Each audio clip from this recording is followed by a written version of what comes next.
Hey there, my name's Kevin Bullard. I'm the Chief Leadership Officer here in the City of Garland. Thank you for joining me for another episode of Leader Talk. Today, I'm happy to be joined by my friend Karen Archibald, who is the Director of Libraries here in Garland. Welcome, Karen. Hey, thanks for having me. Absolutely. We've talked quite a lot over the past year, and it was probably just a week or so ago that or a couple weeks ago, I envisioned you sitting on this couch talking with me. So thank you for saying yes. Thanks for asking. I did question, are you sure? Well, we'll find out in about half an hour, won't we? But thanks for having me. Absolutely. So, before I get to our prepared questions, I want to let you know just before I came downstairs, my brother called and he said, "What are you doing?" I said, "I'm about to interview the director of libraries." And he thought it was for a job interview. And he's like, "What are you going to ask?" I'm like, "What's your favorite barcode?" or something like that. And when he said that, it immediately I thought about our previous conversations, and I could see how my brother is still frozen in the library of yesteryear, Mhm. if you will. And so I'd like for you to share with our audience what you told me over a year ago when we first met in my office about the role of the libraries, which is so much more than just books and resources. So, if you will, please. Absolutely. So I'll try to be as short as possible, but the libraries really are a resource for all ages, all backgrounds, all peoples. And we have a little bit of a lot of different things. But one of the things that we offer the public and that I think we do exceptionally well is act as second responders. All right. So we have first responders, and we're not trying to, take the place. We cannot take the place of a first responder, police, fire, utilities, all of those different types of things. But we come in that second responder role to help bridge a gap or put resources in front of people, help them in their time of need. So just examples of that are both in happy moments and sad moments, Mm-hmm. but a couple that come to mind is during Hurricane Katrina, the public library opened our doors and helped people make contact. It was when email was still first, really taking hold and getting started, but helping people call loved ones, email loved ones, letting them know that they were safe and they were okay. Right. It was housing FEMA representatives for people to be able to come fill out necessary paperwork to be able to get their lives back going again. During the May 24 weather event or 25 weather event, in the city of Garland, it was opening up our libraries for people to be able to come in and charge phones, be able to escape the heat, be able to have some sense of normalcy, Right. make connections with different groups that they needed to make to be able to get their life back up and going again. So it is books, it is computers, it's technology, but it's also about community building and helping people to be able to uh, take that next step, bridge that gap, help them be successful, and to be there for them in their time of need, whatever that is. Right. I love that, and ever since you told me that, it has completely just altered the view of libraries, and it's given me a deeper appreciation, and even to the point with the remodeling of the Central Library and then the opening of the West Branch, which we'll get to in just a bit. But I just it's given me a deeper appreciation for the field and for those who work in it. So thanks. Yeah, thank you. So why don't you tell everybody how long you've been here and what does your role as director look like from day to day? So I've been with the city of Garland. I just celebrated 10 years in July. I think it was July 13th to be exact. Okay. And then as director, celebrated that in July as well with 6 years. So it feels like it has just completely flown by. Mm-hmm.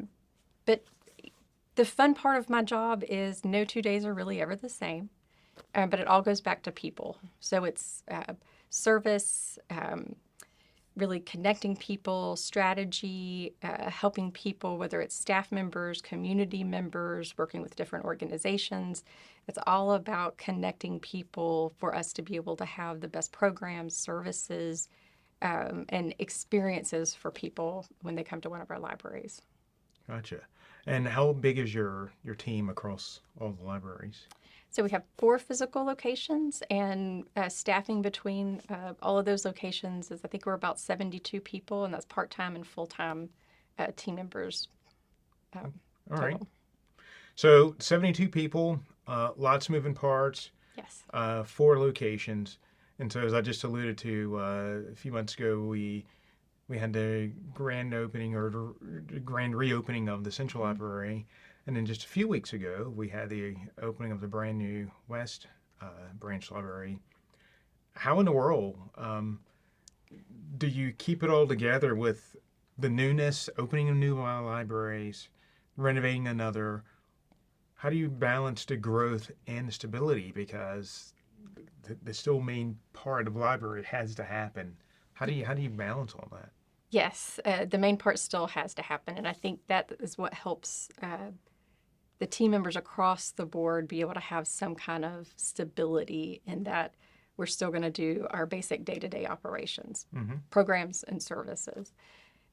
But essentially, it takes a whole team of people, and it takes a core team of people that I can rely on and that can rely on each other to be able to help with the heavy lifting, help be able to lift each other up when one person may be a little bit down about something or struggling with something. Well, there's somebody with a different expertise and a different skill set, a different outlook that can help bolster that person or bring that person up. And so, not that everybody's on the same playing field, but we're all headed in the same direction.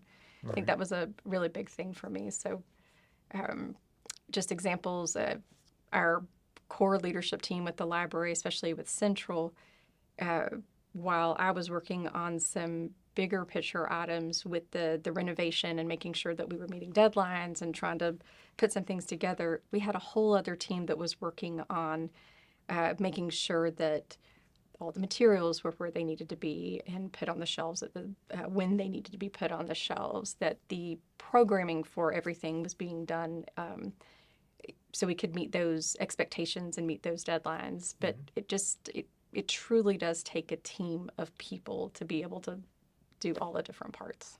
Got it. All right. So related to that, the balancing the growth with stability, what did you learn about Karen during that time? A lot. I learned, and you taught me the term situational leadership. I think there's a lot of situational leadership that has to be exercised during some of those moments in that time.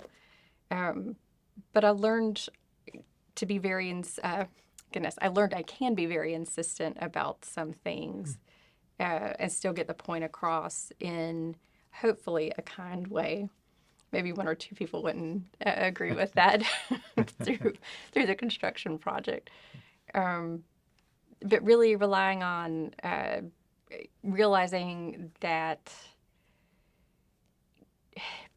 I have a high set of expectations for where I want us to be and where I want us to go, and trying to communicate those high expectations and that pushing us to excellence, being that driving force for trying not to settle, not to just,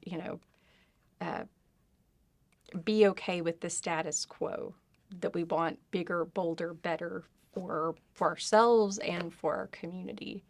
But that does come with a cost of, needing to hit pause sometimes and take a break, take a breath, allow people to also pause and take a breath at the same time. I want to repeat back to you some of the words you said. Bigger, bolder, better, push, drive, and force. Yeah. And then on the other side of that was hit pause sometimes. Yeah. And it makes me think about Peter Drucker. One of the things he talked about was with the executive, after this season of activity, there needs to be some reflection and just having, I just about did the 6-7 thing and I had to stop myself. I can't even do that anymore without 6-7 invading my mind. Is terrible. He talked about how there needs to be both sides of that. There has to be activity, but then you mentioned this pause. Why is that pause so important, you think? Um, so I was talking with Brian, the director of code, last week, and he put it in a way that it just clicked for me with why the pause is so important. So when you're training for something, you're training for whether it's strength and endurance, you're training for a marathon, you're training for something, you have to put rest days or schedule rest days in for your body to be able to recover. And it's essential to be able to lift heavier weights, be able to run a faster mile. It's just I think but I think we as a society underestimate the power of rest and recovery and how it's so essential for us to be our best selves. So that rest and recovery, us taking a moment through the project and even after the project to take care of ourselves, look at how far we've come, look at the accomplishments, look at the areas that we learned something through too, are really important steps for us to be that bigger, bolder, better tomorrow.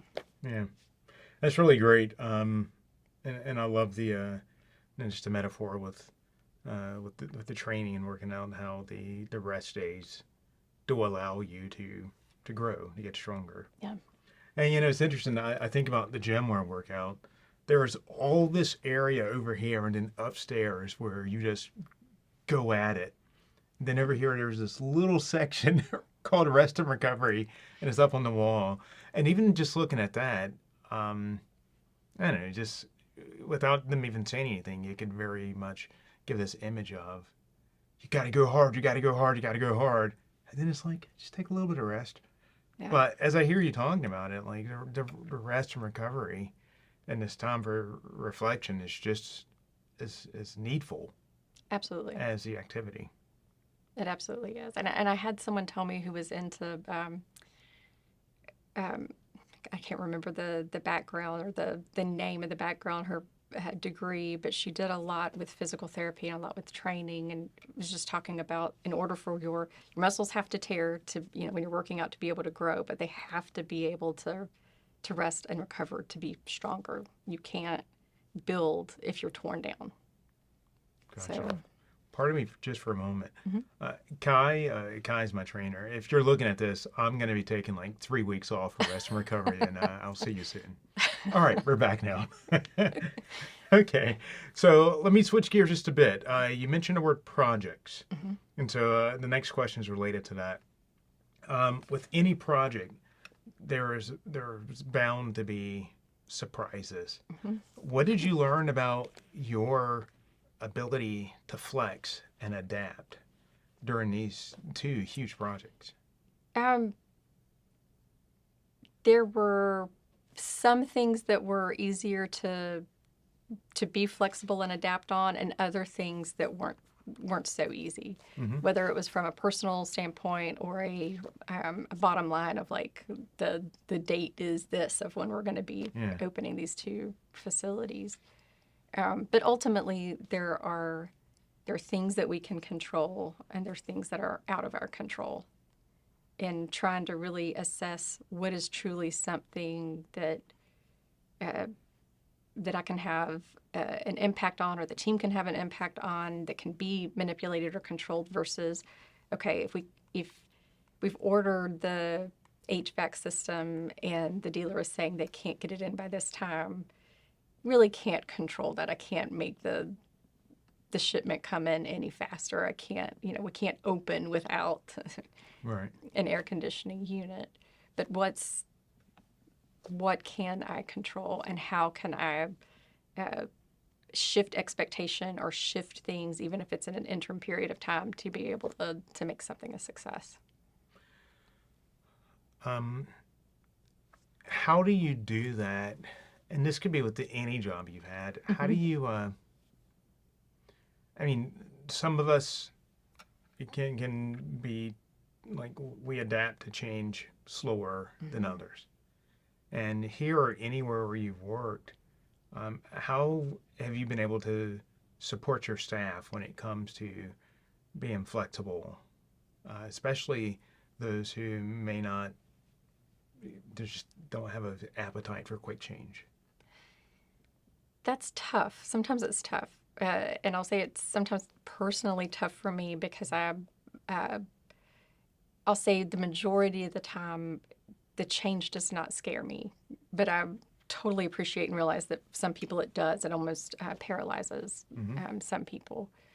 I think, yeah, I'll say through Central especially, we held, for a number of years, we held meeting after meeting after meeting after meeting, and whether it was with the nuclear project team, whether it was with Central, different departments within Central, whether it was the whole Central team, just really holding a lot of meetings to allow people to ask questions, express their fears, express their excitement, us to be able to show like project our progress with the project and help where we could bring them along the way and show them things that they could be getting excited about. Trying to answer as many questions to alleviate the fear of the unknown where we could. And some questions we couldn't uh, answer, or I couldn't quite give a full answer because I don't know myself. Right. But I think also trying to relay the message of you're not going through this alone. We're also here with you. Uh, it's a process, and we're going to get some things right, and they're going to be right out of the gate, huge successes, and there are going to be some things that we try and it wasn't exactly right, and that's Sure. okay. We change something, adapt, make it better for the next time, Yeah. and that's okay too. Yeah. All right.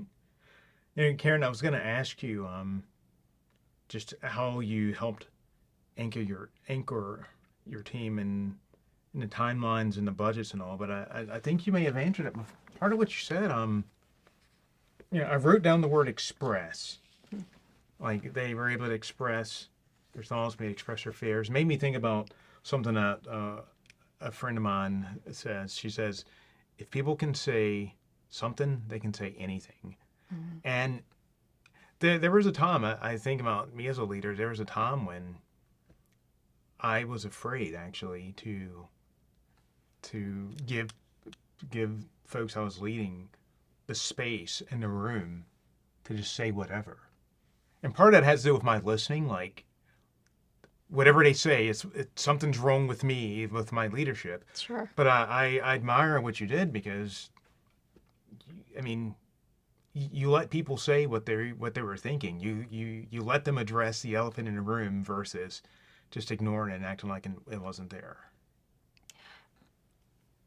We tried really hard to do that, and also it was me and our admin staff and the central management staff really tried to do that. We're still learning that process too, so Sure. we had a lot of opportunities to learn what we would do differently, what we would do the same again, going through that process. But ultimately, people, no matter what the profession is or what the scenario is, we need to be, I think, heard and seen in order to feel relevant and a part of something. So it's really important to do. Yeah.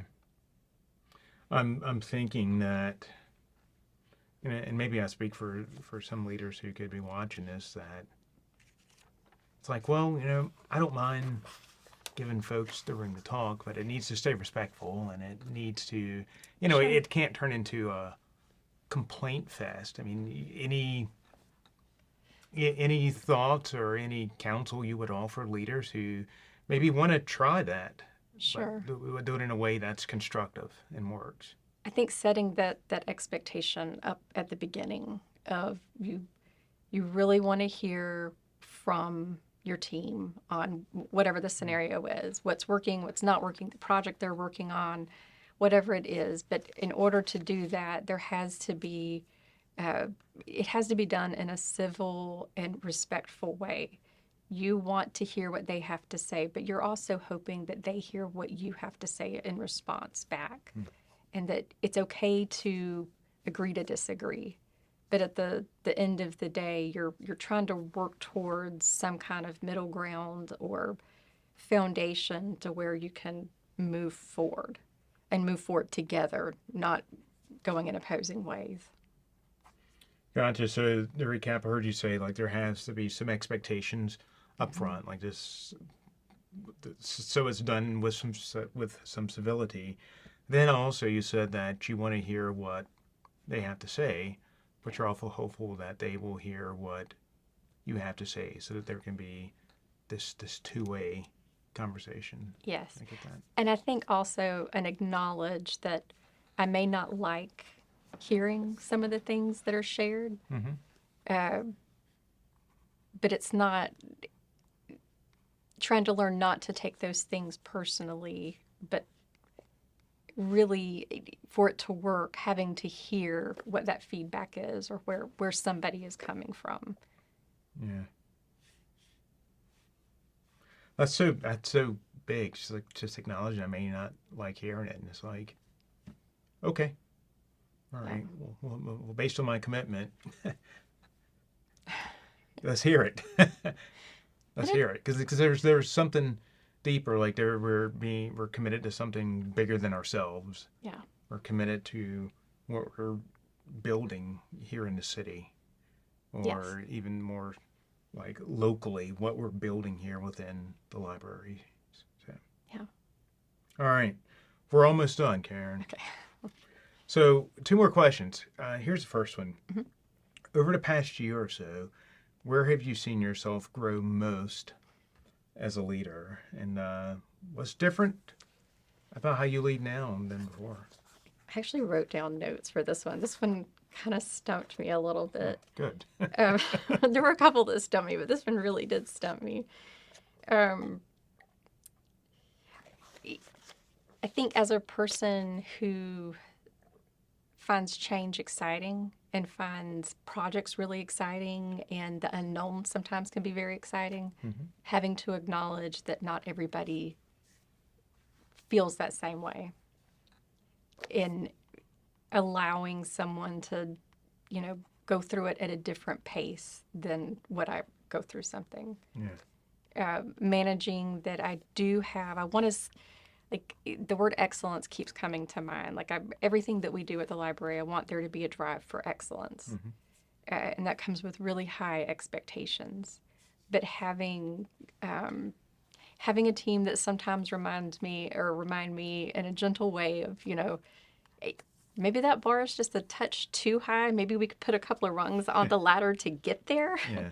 instead of making this giant leap up or this a big jump." So I think really trying to slow down, I guess, is the best way to describe it, and slow the pace a little bit. Not stop the pace, but slow it down at different times for people to catch their breath, better understand the why, and allow for that change and that growth. Man, I'm still practicing that. You said so many good things. I want to repeat them all back, just so you could hear them again, and for our audience. Number one, acknowledging that not everyone may like change or adapts to change at the same speed as you. Slowing the pace, not stopping the pace. So to make that distinction, but slowing the pace so that people can better understand the why. And I love what you said about, you have these high expectations, but you said, putting some more rungs on the ladder. Yeah. It made me think about this talk I saw one time where the speaker had a ladder on stage, and like it was like a 10-foot ladder with high expectations. Like the goal is to get to the top, but there are no rungs on the ladder at all. And that's what came to mind. And it's like, it makes it kind of hard to to get up there without the rungs, It makes it impossible to get up Yeah. there. But I also think that's where having your core team that you trust and they trust you, but there's that trust in being able to communicate of, hey, I know you want to go from A to Sure. G, but we've got some letters in between there, Sure. and let me help you figure out what those letters need to be. I'm all good at going, like, being able to identify this is where we want to go, but it's the help on the finer points sometimes. Yeah. So adding those rungs.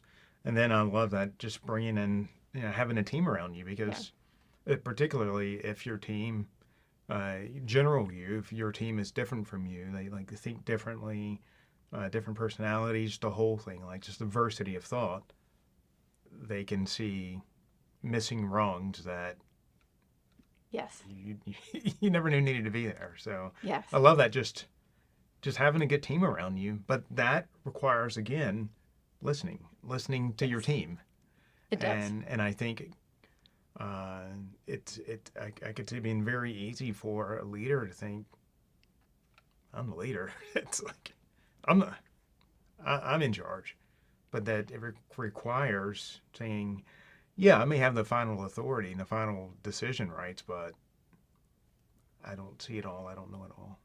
Yes. Excellent. All right. Well, good answer.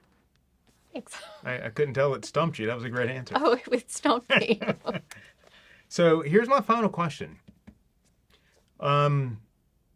We've talked about so much, even like things I hadn't planned for us to talk about. So how do I want to? Which one will I ask? So let's say that there's a leader watching this. Could be a leader at any level of the organization. Um, when it comes to handling lots of change at once Mhm. and having a team that is looking at you for guidance, what counsel would you give them?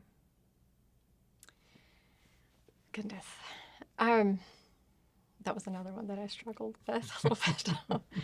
I think it's one of the most exciting things to go through as a leader, but really not taking things for granted, not taking the small things for granted, the opportunity for granted, like the whole thing for granted, the people that you're working with for granted, and really trying to just be in the moment and soak up the moment. Uh, there's there's also another part of, because it's change and you're probably not going to get it right out of the gate, being practicing kindness and compassion with those that you're working with, but not forgetting to practice kindness and compassion with yourself too, because it does hurt a little bit sometimes when you leave and you haven't made the best decisions through the process, or you get frustrated in a meeting because it just didn't quite go the way you thought it was going to go, or you didn't get the answers you were hoping for. And be in the moment, feel the emotion, but don't stay there. Tomorrow's another day. Yeah, yeah. I love that. That's a great closing for this. Just you said, did you say patience and kindness? Or Kindness, compassion. kindness, Yeah. compassion. Practice grace with yourself Yeah, and your team. Yeah. yeah. I think one of the things that's come throughout this whole talk is, giving it to others. This kindness and compassion. But I love the fact that you. But like we have to practice it with Yes. ourselves, and if we don't, it's pretty soon going to become pretty hard to practice it with others because Yes. we'll be running on fumes and we're going to get the side of us that we'd rather they not see. Yes. I have experience in that. So We probably all do. yeah. Well, anything, any final words you want to give closing out? And tell you what, look at this camera in here and talk to the people and tell them. Um, it's an amazing time to be in Garland Public Libraries and to help bring the change and be the change that helps build our community and help our residents live their best life. All right, thank you. Well, thank you so much for being here, Karen. This is great. It's like I value our relationship, and it's just it's always easy to talk to you, and Yeah. today was no exception. So thank you for being here. Thanks for the opportunity. Absolutely, and thank you for being with us. Truly, I appreciate. I get stopped in different buildings or on the street, or I get emails hearing from you all, just letting me know how much you value these videos and the information that the guests share. And so I encourage you to do this. If this video helped you, if what Karen said resonated with you in any way, shoot her an email and let her know. I'm sure that it would be some encouragement for her. And also let me know. And if there's anything you see that we could do to make these videos even better, I am open to the feedback. So thanks for watching. And until next time, this is Kevin Bullard with Leader Talk. We'll see you later. Bye-bye.